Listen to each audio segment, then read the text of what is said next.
I'm Tracy Baxter with today's edition of Record Newswatch. An Orange County homebuilder was scheduled to be sentenced this afternoon for stealing hundreds of thousands of dollars from customers who provided him money in exchange for the promise of custom-built homes that were never built.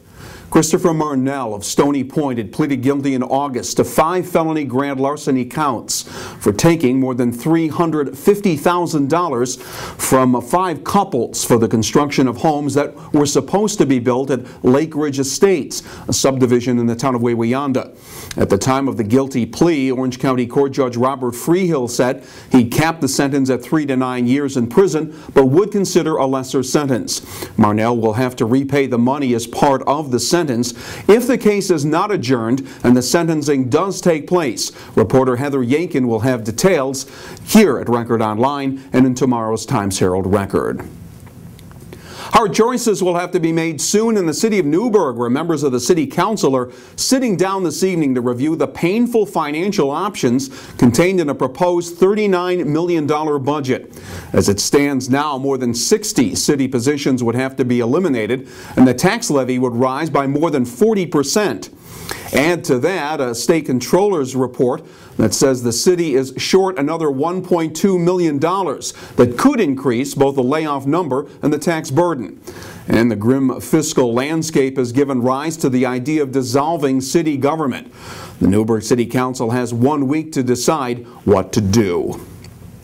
The honeymoon has apparently begun for Governor-elect Andrew Cuomo.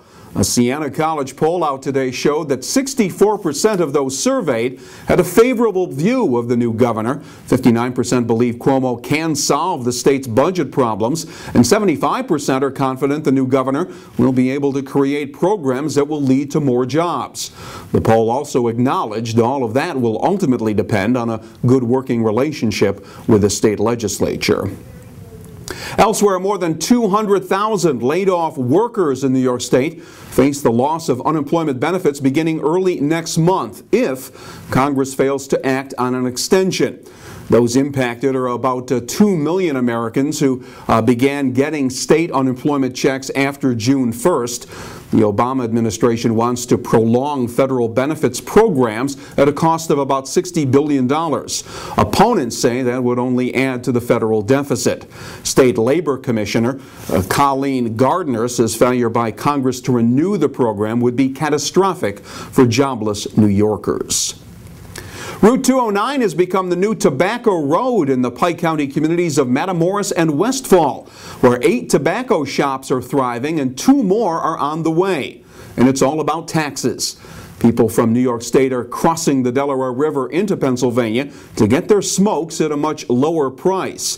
The cigarette tax in New York has risen to $4.35 a pack, compared to just $1.60 in the Keystone State.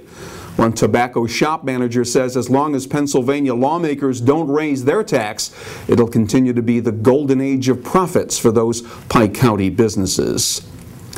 Looks like it'll cost you more to make that trip to Grandma's house this Thanksgiving. Average retail gasoline prices in New York State has shot up more than 6 cents a gallon in the past week to a statewide average of $3.08 a gallon. As of Sunday, gas prices were 24 cents a gallon higher than they were at this time last year and more than 10 cents a gallon higher than a month ago. Increased demand has helped fuel the higher pump prices. And a long-dormant area mall is showing signs of life. A number of stores are now open for business and more are being sought at the old Caldor Mall on Route 211 in the town of Wallkill. The mall's demise began in 1999 when Caldor shut down. Other mall stores then followed suit, including a movie theater, leaving Calandria Pizza as the only business.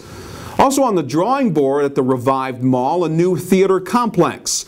Reporter Keith Goldberg will have more on the rebirth of the former Caldor Mall and how it happened in an upcoming edition of the Times-Herald Record. The clouds and rain will dominate our weather for the next couple of days. Tomorrow, rain will move in late in the day and into the nighttime hours, and it'll be mild with temperatures in the mid-50s. Wednesday will be cloudy with lingering showers. The highs will climb up around 60 degrees. Keep clicking back here at Record Online for breaking news and get complete details in tomorrow's Times-Herald Record. For Record Newswatch, I'm Tracy Baxter.